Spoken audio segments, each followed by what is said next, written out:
Hola a todos, una vez más, bienvenidos aquí a Pecino GP. Gracias por estar ahí. Y hoy tenemos un programa especial. Hoy tenemos un programa especial porque toca entrevista y tenemos la suerte de tener en casa a a un amigo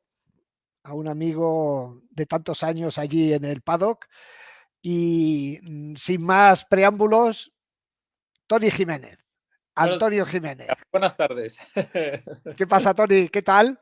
Muy bien, muy bien, muy bien. Como siempre, bueno, aquí ahora recuperándose un poco de un final de temporada duro y movido y bueno, recapacitar para ver si el año que viene lo podemos hacer mejor. Bien, sí, llegaremos. Hombre, hay muchas cosas que tenemos que hablar contigo, pero lo primero para nuestros seguidores, porque yo te conozco desde hace 29 años, cuando los dos teníamos más pelo y era más negro el pelo que teníamos. Exactamente. Oye, un poco tu perfil, sé que es una locura, pero dime o explícale a la gente con un poquito la lista de pilotos con los que has trabajado. Bueno, la lista es grande porque en 34 años que llevo en el paso, 34, pues he trabajado con muchos pilotos y en diferentes aspectos, ¿no? Yo empecé como mecánico en 1989, en esa época vivía en Bélgica, que no vivía en España aún. Y bueno, pues empecé con un piloto un piloto holandés, Patrick van de Gorberg, que Ah, también coño. el hermano muy conocido Jürgen van de Gorberg, que luego fue la continuación de la saga. Y bueno, esto duró un año en Bélgica y luego pues directamente pues contactó conmigo Antonio Cobas, el famoso Antonio Cobas que todos conocéis, sobre todo la gente del mundo de la moto, ¿no? Entonces me ofrecieron venir a España y yo pues intenté engañar a mi mujer y dije, va, vamos a ir a España. Vamos a ir a vivir a España un año, pero bueno, mi intención ya sabía, la tenía muy clara. Evidentemente, dime. Pero, Tony, ¿por qué te llamó Cobas si tú estabas en Bélgica de qué te conocía? No, a ver, yo cuando empecé, todo esto fue una aventura. Yo intenté en la vida anterior a la de mecánico, jefe de mecánicos, intenté ser piloto, ¿no? Pero bueno, si no eres bueno o no lo consigues como piloto, pues es un mundo que a mí me fascinaba, porque yo desde pequeño siempre he sido un hombre moto, ¿no? Un niño moto, un hombre moto y nunca lo he dejado. Incluso me hice mucho daño con 16 años, pero seguí persistiendo en este mundo. Entonces, resumiendo, yo corría moto ahí en Bélgica, pero era muy difícil. Un país donde realmente no han salido grandes pilotos, un país donde es difícil destacar y además con un apellido español en Bélgica no era nada fácil. Por lo tanto, Qué por bueno. lo tanto yo estaba involucrado en un mundo y tenía un amigo que era ex piloto también de un buen nivel del mundial y un gran técnico y él creó un equipo con un patrocinador holandés que era DocShop, que estuvo muchos años Ajá, sí, me acuerdo. ahí. Y entonces, imagínate cómo son las cosas en la vida. Gente que igual escuchará y conocen, en ese equipo trabajaba Gilles Bigot. Todo el mundo sabe Coño. Gilles Bigot. Gilles Bigot trabajaba ahí porque en ese equipo había un piloto belga y un piloto francés. Y el piloto francés era Bruno Bonville, otro piloto que también, el pobre falleció en Macao, creo. Y entonces Bruno Bonville, Gilles Bigot era mecánico de ese piloto. Y justamente ese año lo llamó Carlos Cardús, cuando Anda. Carlos Cardús fue piloto oficial con la Repsol Honda. Cuando entró Repsol en las motos, que fue con Carlos Cardús en el 1990, y entonces este amigo mío perdió un mecánico. Y yo que estaba por ahí siempre con él, haciéndole dos chapucillas en su taller y tal, me dijo, oye, que se va Gil, ¿te interesa? Y digo, mira, yo soy mecánico, pero no mecánico de carreras. Pero bueno, inténtalo y vamos a ver y tal. Qué Y bueno. entonces fui ahí con él, tenía TZ 2,5, pues la desmontamos y tú la vuelves a montar toda, la enchegamos y a ver qué pasa. Nada, hacemos el trabajo y se va, pues vamos a hacer un par de test. Y fuimos a un test a Nogaro en Francia y otro en Calafat. Y él me dice, mira, yo te veo bien preparado, ¿quieres intentar la aventura? Digo, bueno, ¿cuál es la aventura? Pues la aventura es un año de mundial, tú y un piloto. Eran dos pilotos, Gary Cowan, Patrick van de Gorberg, Y nada, entonces, empecemos. Mi aventura empezó Japón, Australia, Estados Unidos. 6 semanas fuera de casa con 2 irlandeses y un holandés. O sea, sin anestesia, Tony, sin anestesia. Directamente ahí a saco, sin hablar inglés, evidentemente. Yo hablaba francés. Qué fuerte, macho. Pero bueno, me fui directamente a una librería a comprarme un diccionario francés-inglés, una libreta y un boli, y así empezó la aventura. Me fui y créeme que después de 6 semanas hablaba bastante bien inglés. Tony, se me ha puesto la piel de gallina, tío. Además, te diré otra de las anécdotas. Íbamos 2 pilotos, 2 mecánicos. Evidentemente yo hacía de cocinero, de técnico de suspensiones, los neumáticos, cambiaba los pistones por la noche, hacía el box, no había que hacer nada porque no había paneles, no había nada. Ahora, sí, en una caja, ya sabes las cajas que hay ahora para viajar por el mundo. En una caja estaba la moto, la caja de herramientas, los monos del piloto, los pistones, los cigüeñales. Ahí dentro había todo. Una caja que hice yo de madera. De madera, además. De madera. Y además no es que como ahora que Dorna te coge, te lleva. No. Te tenías que coger, llevarla a Frankfurt a un cargo y luego recogerla en un sitio en Japón y luego Japón a Australia, recogerla en Australia y llevarla al box. Es que no es como ahora que es todo fácil, era todo una aventura. Increíble, macho. Pero de eso se sobrevive, ¿eh? Ya, aquellos polvos traen estos lodos. Sí, porque aparte de un trabajo es una pasión. Por lo tanto, la pasión empieza en el momento que tú sales de casa. Bien, entonces estábamos que te llama Cobas. Bueno, entonces me llama Cobas. ¿Por qué me llama Cobas? Me llama Cobas porque yo cuando empecé esta aventura, evidentemente, pues mis orígenes españoles dijeron, si yo quiero seguir en este mundo, aquí hay muchos equipos. Estaba Sito Pons, Juan Garriga, Carlos Cardús, Aspar, Champi Herreros, Miralles. Había ya un montón de pilotos y de equipos españoles. Entonces, ¿qué pasa? Yo me hice amiguetes ahí. Qué bueno. Y entonces, bueno, hablé con Garriga, hablé con Cardús, hablé con Puig piloto en ese momento. Hablé con muchos. Y un día estaba yo en Bélgica y el primero que me llama, yo no me había hecho ninguna ilusión, ¿eh? No había hecho ninguna ilusión. Y el primero que me llama es Antonio Cobas. Me llama en mi casa, en Bélgica. Y esta también se te pondrán los pelos de puntos, porque ya verás tú lo que hice yo para conseguir esto. Me llama a mi casa y me dice, mira, Antonio, que hemos estado hablando y nos interesa pues tu perfil porque hablas francés y bueno, ¿tienes carnet de camión? No lo tengo, pero le digo, tranquilo que si hace falta me lo saco. Bueno, estaría bien porque, pues, ok. Y me dice, ¿cuándo te podemos ver? Y yo le digo, no sé, dime tú. Yo vivía en Bélgica. Me dice, ¿puede ser mañana por la mañana en la calle Gerona en Barcelona? Le digo, por supuesto, ¿a qué hora? Pero ¿y él sabía que estabas en Bélgica o no? Sí, evidentemente. ¿Qué cojones, macho? Me dice, mañana a las 9. Vale, esto un día por la mañana, ¿eh? Yo, evidentemente, cuelgo el teléfono. Buah, imagínate, mi mujer, una niña de 2 años y mi mujer embarazada de 6 meses. Pues primero digo, a ver cómo se lo explico a mi mujer. Esto primero. Y segundo, mi mujer está aquí que se ríe, ¿eh? Y segundo, ¿cómo hago para ir hasta ahí? Porque evidentemente yo en esa época, la verdad, estaba bastante tieso, pero tenía el padrino de mi hija Melissa, que mucha gente conoce también, que se acababa de comprar un Audi A80, turbo diésel.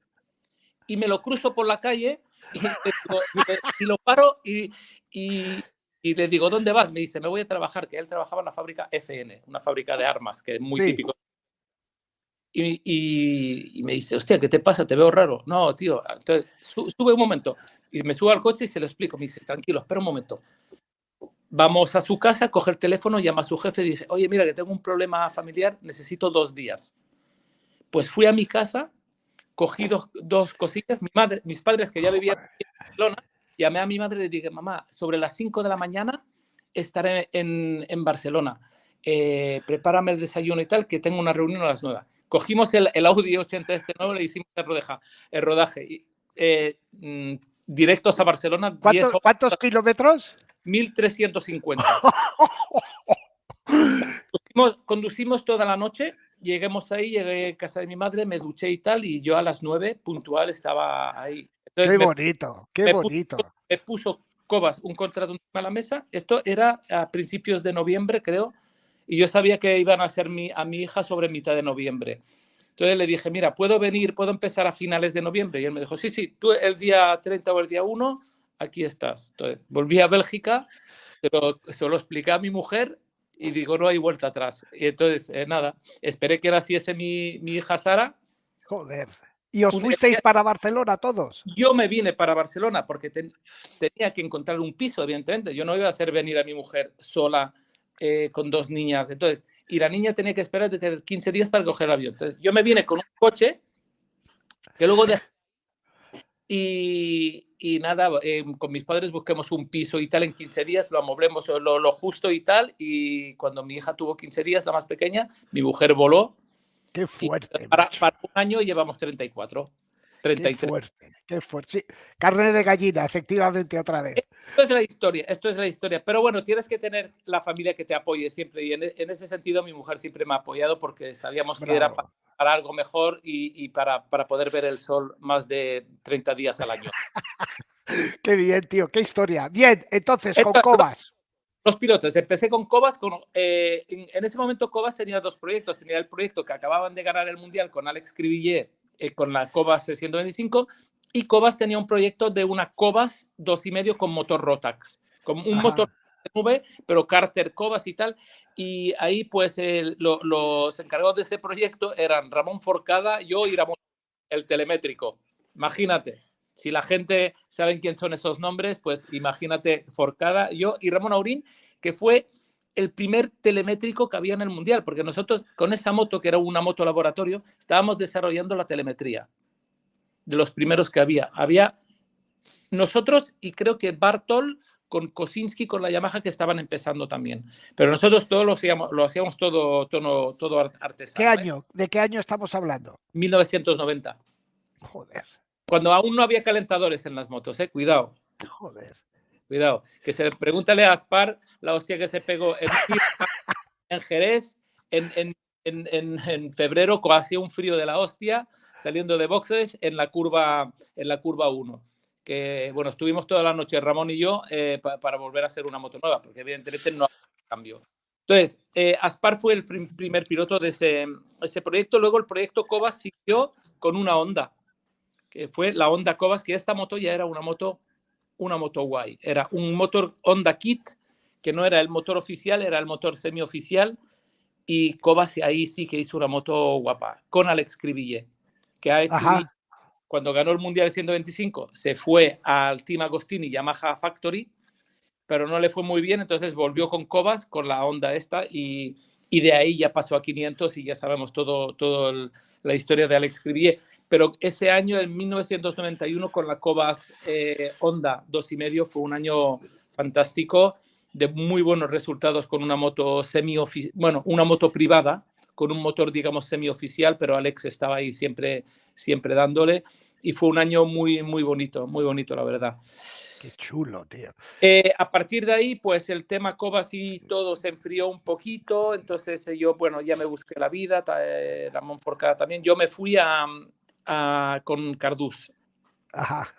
Porque como ya tenía el motor Honda por mano, me fui con Cardús. Ahí me reencontré con Gilles Bigot. Y luego ya de ahí yo ya empezaba a tener un nombre, ¿no? Ya era un mecánico reconocido y tal, pues hablaba inglés, hablaba francés, hablaba castellano, hablaba italiano, porque yo el italiano lo hablo desde pequeño, bueno, desde joven también, porque mi mujer es italiana. Y entonces, pues me llamaron el equipo HB, que en ese momento estaba Doriano Romboni y Helmut Bradl, el padre de Bradl. Tony, macho. Cuidado, la historia es larga, ¿eh? Helmut, no el padre de Stefan. De Stefan. Y nada, y entonces me fui a trabajar ahí con Doriano Romboni. Fue 2 años súper bonitos porque, bueno, luchemos con un tal Capirossi y un tal Max Biaggi para el Mundial, y eran los 3 italianos fuertes de la época. Uno era Honda Marlboro, el otro era Honda Rothmans y nosotros éramos Honda HB. ¡Qué guapo! Sí, sí. Y bueno, y hay 2 años muy, muy, muy bonitos, pero yo ya tenía mucha presión porque había tiempo ya que Showa, las suspensiones me estaban detrás, ¿no? Entonces, al final, tenía que decidir. Pero como yo era amigo de un tal Carlos Checa, que vivía en Manresa, donde vivía yo, y le ayudé todo lo que pude hasta que él consiguió llegar al Mundial, que en el 94 él hizo, fue rookie del año con una Honda Kit también, bueno, lo hizo fantástico, increíble, fue un año increíble, y me dijo, hostia, Antonio, mi primer año de moto oficial no lo puedo perder, voy con Sito y tal, y yo ya tenía todo apalabrado con Showa, y le dije a Showa, mira, tendré que esperar un año más, pero en 95 me voy un año con Carlos, ¡Qué bueno, tío! que es luego el famoso año que Carlos pasó a 500 porque Alberto Puig se hizo daño, 1995, y nos pusieron a un tal de sustituto, un tal Rubén Chaus, que no cabía en la moto. Joder, macho, Pero esto bueno, es historia esto, pura, ¿eh? esto igual es un paréntesis que el más largo, que son por lo menos 3 capítulos de un libro, ¿no? Entonces, bueno, en 1995 estuve con Carlos la primera parte de la temporada hasta Le Mans, que se hizo daño a Alberto. Carlos tuvo que pasar a 500 y yo, pues, aparte de eso, hacíamos el Open Ducados también, que no sé si os acordáis, que también lo ganamos con Carlos. Y entonces tuve a Rubén, tuve a Sete Gibernau también, creo, una carrera o dos, y acabé así, y luego yo ya me fui a Showa de técnico de suspensiones. Y estaba, perdona, ¿estaba Ramón entonces o ya se había ido? No, no, se había ido porque cuando Ramón, yo como ya estaba en Showa y Ramón en esa época tenía una época un poco un vacío y yo insistí mucho para que él fuese a Showa y él estuvo creo que un par de años en Showa. Entonces cuando él se fue, ya entré yo. Y estuve ahí en Showa, que estaba también un tal Juan Martínez. Sí, me Y acuerdo. vamos a un chaval que nos ayuda y nos vino el aprendiz Santi Hernández. No me jodas, tío. Sí, sí, sí, sí, sí. Y íbamos y viajamos los tres, hicimos un camión ahí. Showa nos dio un presupuesto, hicimos un camión, la caja, bueno. Y estábamos Santi, Juan Martínez y yo. ¡Qué fuerte!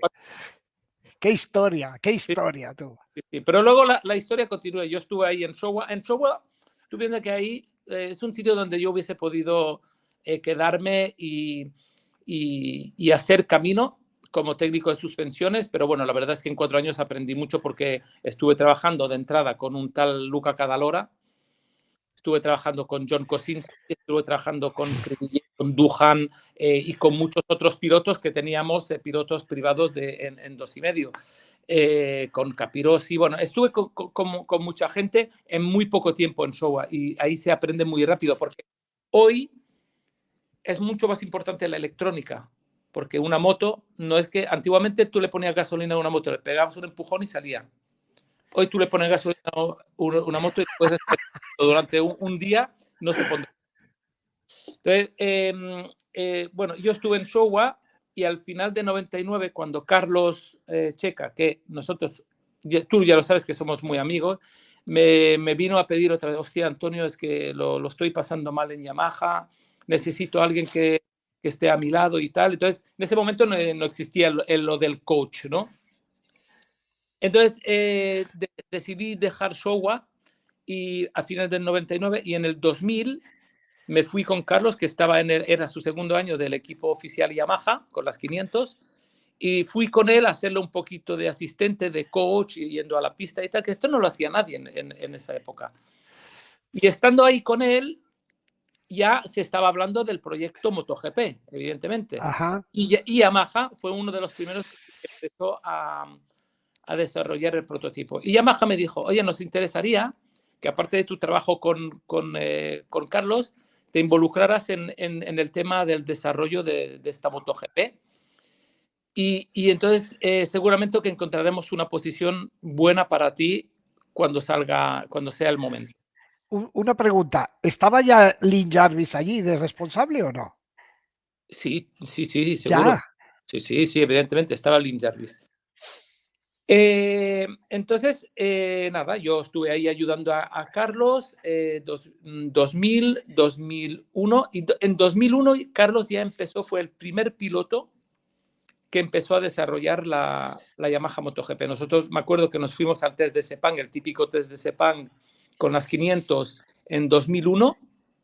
Hicimos los 3 días de test de Sepang y luego Yamaha se quedó el circuito y vino un invento, llegó un invento ahí, que era un chasis, llegó un chasis de 500 y habían cogido, en ese momento ya no me acuerdo el nombre, el ingeniero que diseñó el motor de 4 tiempos de las motos de cross, porque ya es cuando se pasaron, también en esa época es cuando las motos de cross pasaron de 2 tiempos a 4 tiempos. Entonces le encargaron a este señor hacer un motor y este señor hizo un 4 cilindros en línea y lo enchufaron ahí en un chasis de 500, bueno, modificado y tal, con un cable de gas, unos carburadores y ya está. Eso era el primer prototipo de la MotoGP. Y Carlos fue el encargado, porque Max Biaggi, que era su compañero de equipo en ese momento, no le gustaba nada el tema de los 4 tiempos y tal, y no quiso involucrarse. Entonces, Carlos, como se apuntaba a un bombardeo, pues estuvimos 2 o 3 días más en Malasia con esa moto, pero bueno, la verdad es que era un invento, no era una moto, era un invento. Yo me acuerdo, estábamos solos en el circuito y Carlos daba una vuelta y prácticamente ni frenaba, se oía y era todo freno motor y potencia. Pero bueno, en fin, poco a poco, luego se hizo un test en Breno y se fue desarrollando pero con los medios de Yamaha.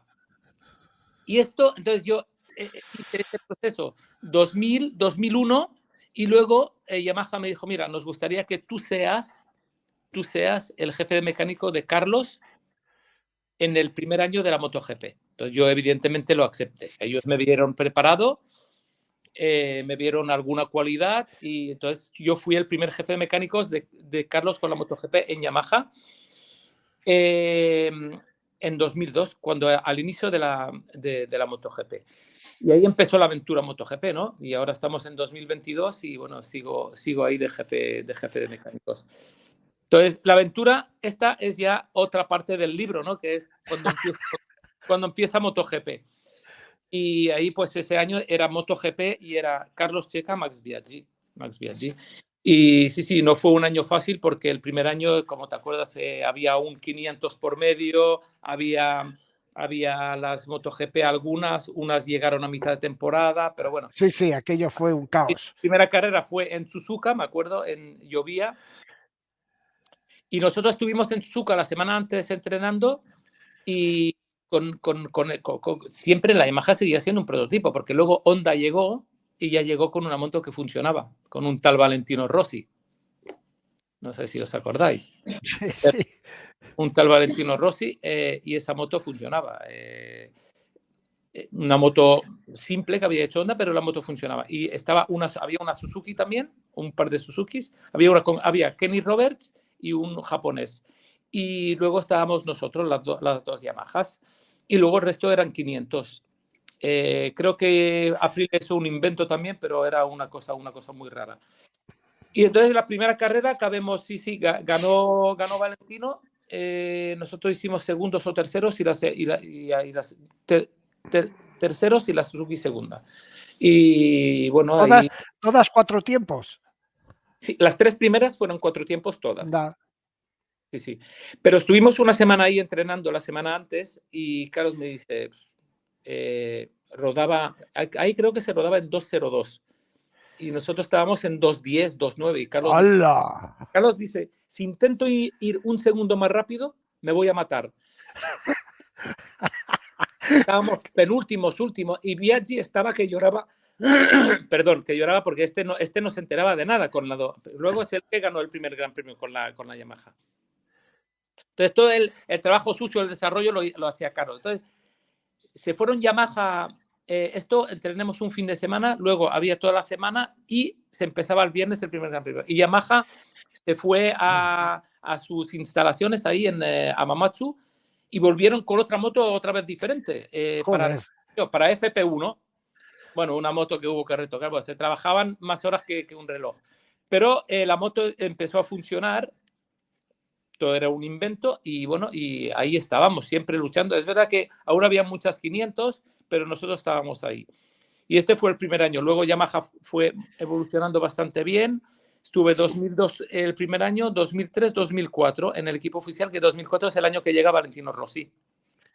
Hombre. La famosa moto, una era Fortuna, la otra era Goluas. Sí, gran año aquel. Gran año porque ahí llegó, fue muy especial porque Carlos, como es un buen tío, como todo el mundo sabe, y es un tío que sabe hasta dónde llegan sus posibilidades, pero yo también siempre he hecho mucho hincapié en esto, que llegó un tal Valentino Rossi, porque Lin Jarvis fue muy listo. Además, en ese momento llegó un tal Furusawa, un japonés, sí, que cambió un poquito la historia de entre él y Jarvis. Entre él y Lin Jarvis trajeron a Valentino, y porque además Honda dijo que Valentino nunca ganaría con una moto que no fuese una Honda, se equivocaron. Y entonces, ¿qué pasó? Carlos, cuando llegó Valentino, nos fuimos a... Valentino muy listo también, porque en ese momento Yamaha la base estaba en Italia, en Belgarda. Y vino un día Valentino antes de irnos a Yamaha y estaban todos los australianos ahí, que son los que más saben, evidentemente. El equipo es un gran equipo, pero bueno, ellos lo saben todo. Venían de Honda y lo sabían todo. Entonces prepararon ahí manillares, estriberas, sillines, todo para Valentino. Y Valentino llegó ahí, me acuerdo, un día por la noche a Milán y bueno, te vamos a subir a la moto y tal, porque para el test de... Y Valentino dijo, a ver, ¿el referente aquí quién es? Checa, ¿no? ¿Dónde está la moto de Checa? Se sentó en la moto de Carlos, dice, abrir un poquito los manillares, bajarme los estribos y ya está. No se toca nada más.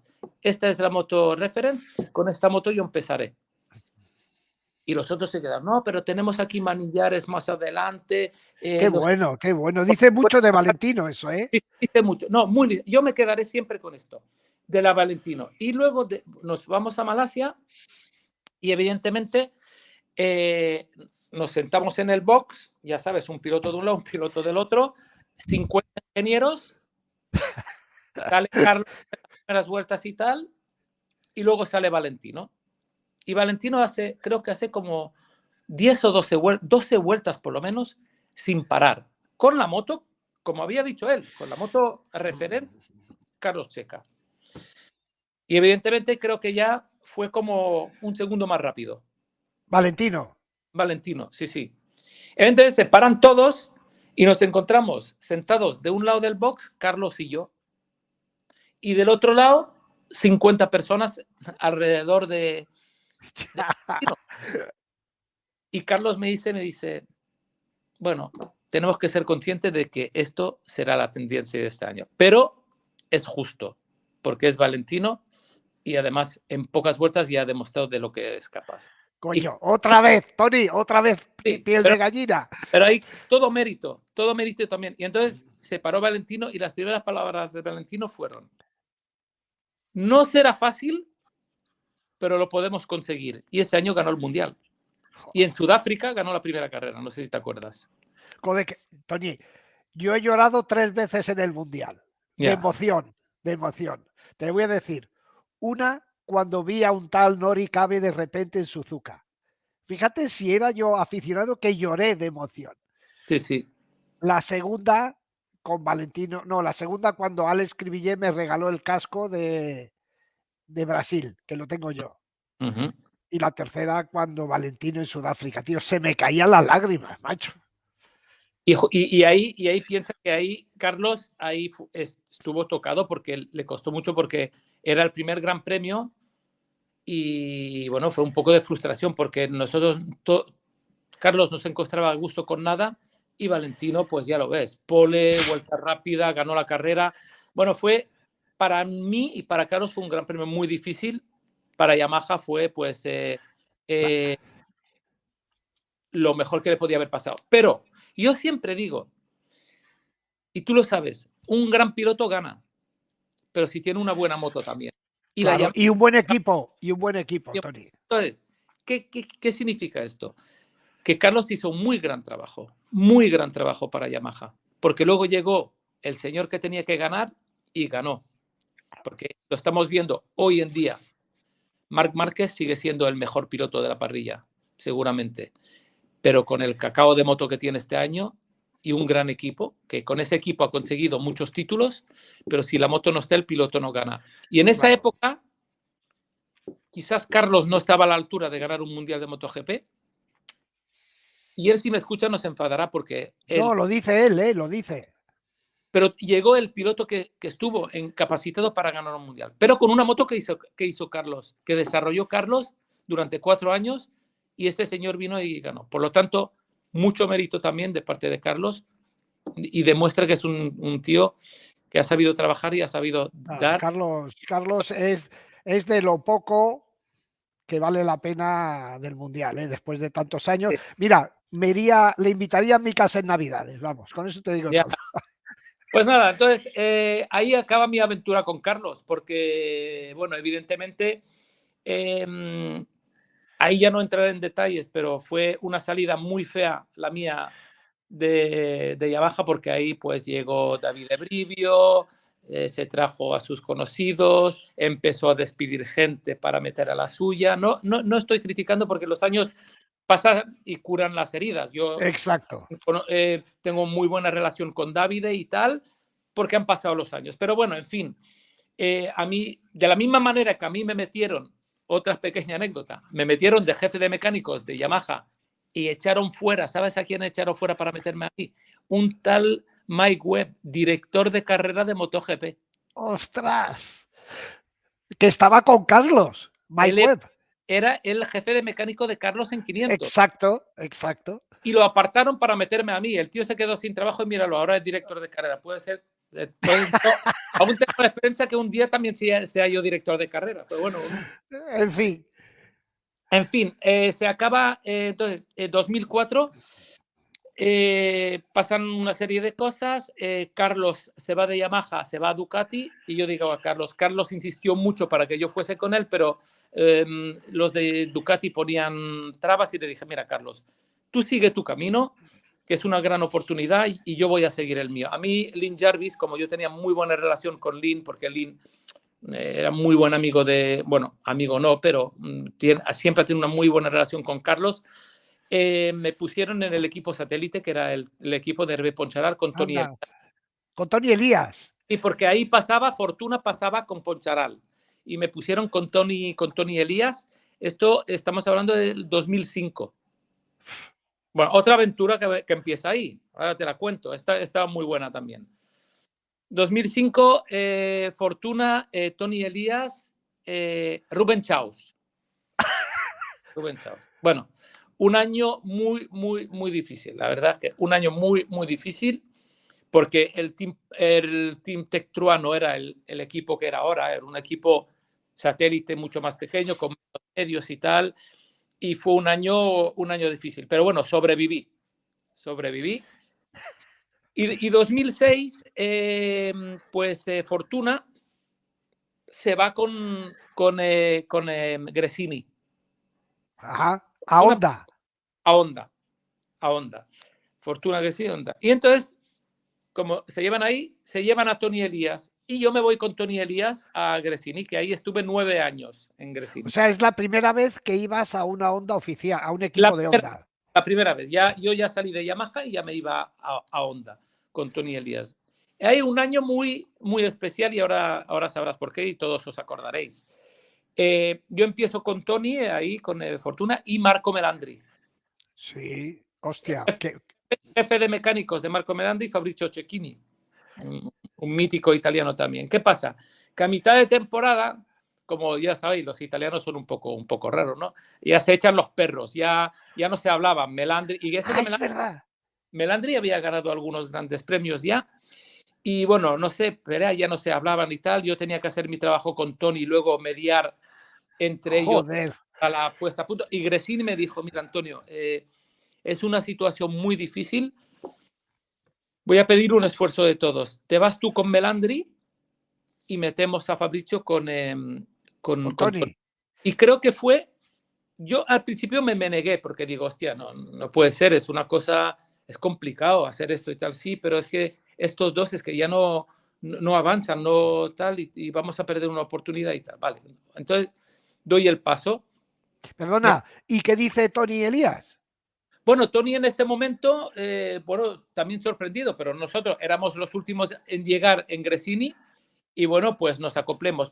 Pero te digo también, la verdad, Tony y yo no es que teníamos una... Tony, familia Elías, familia Jiménez, amigos de siempre. Vivíamos en Manresa. Yo conozco a Tony desde que era un niño, tiene la edad de mis hijas. Bueno, una relación increíble con la familia, increíble. Pero yo es verdad que con Tony no hemos congeniado muy bien a nivel de relación técnico-mecánico. Y ese cambio fue muy bien, porque él se llevaba muy bien con Fabricio. De hecho, luego ganaron una carrera también y ganaron el Mundial de Moto 2. Ajá, Y sí. el Mundial de Moto 2 lo ganaron ellos con la Moriwaki. Y entonces el cambio fue muy bien. Y yo también gané algún gran premio, hice varios podios con Melandri, que además, si todo el mundo se acuerda, la primera carrera flag to flag de la historia en 2006 en Phillip Island la gané yo con Melandri. Qué bueno. Qué bueno, tío. ¿Ves? Que siempre hay algunas historias. Fue él acaba la última curva, que la hace a fondo así. Ah, aquella famosa que entra cruzado. Sí, sí. Pues esta fue la primera carrera de la historia flag to flag de MotoGP. ¿Y En perdona, tu primera victoria en MotoGP o no? Sí, mi primera victoria en MotoGP. Y además, lo bueno es que esa carrera flag to flag fue muy peligrosa porque el pit lane de Phillip Island, tú lo conoces, es el más Sí. estrecho del mundial. Entonces, no veas la que se lió ahí. Pero bueno, en fin. Fue un año bonito, un año extraño porque te digo, cambio de jefe de mecánicos y tal, y acabemos creo que terceros del mundial con Melandri, algo así. Y Tony ganó su carrera, su famosa carrera en Estoril, Sí. que aquel año Valentino perdió el mundial. Por ese punto que perdió. Exactamente, exactamente. Y bueno, hasta ahí estamos y luego ya me quedé yo en Gresini hasta 2014 y tuve después de Melandri, pues tuve a 2006, 2007 tuve a Melandri otra vez, 2008 tuve creo que a De Angelis, luego tuve a Cano, a, a Melandri otra vez, a Oyama. Me cago en la Y mar. luego, y luego tuve, durante 3 años, tuve a Álvaro Bautista. ¡Hala! Fueron 3 años muy buenos, pero muy difíciles también porque ahí fue una aventura también, porque es cuando Honda pasó a Ollins y nosotros nos quedamos con Showa y fuimos la única Honda con suspensiones Showa y frenos Nissin. Joder. Por lo tanto, Honda nos daba muy poca información porque uno de los contratos que tenían con Ollins era no pasar información de telemetría, solo cosas muy básicas a nosotros porque no teníamos información. Entonces fueron años que con Álvaro hicimos varios podios, incluso una pole, y fue un año también, 3 años fantásticos con Álvaro. ¿Qué tal Alvarito? A mí me parece también un tipo como Carlos, uno de esos que vale mucho la pena conocer, ¿verdad? Sí, es un tipo como Carlos y como Aleix también, ¿eh? Porque siempre lo da todo con lo que tiene. Nunca es un tío que deja nada. Qué guay. El tío lo da todo siempre. Y no, con él fue fantástico. La paréntesis que era aquí, lo que me entristeció mucho de aquella relación Gresini-Álvaro durante 3 años y 9 que yo estuve con Gresini, es que cuando pasaron a Aprilia no contaron conmigo. Y esto es una pena, porque luego con los años luego la gente... Fíjate. Luego al final Aprilia me volvió a llamar, pero me llamó Aprilia en ese momento. Y bueno, mira, ahí todo mi recorrido con Honda hasta 2014. Luego, como hay gente a veces que no se comportan muy bien, a mí me apartaron de ese proyecto con Aprilia en el último momento. Entonces me vi de cara a la pared después de 25 Sí, años.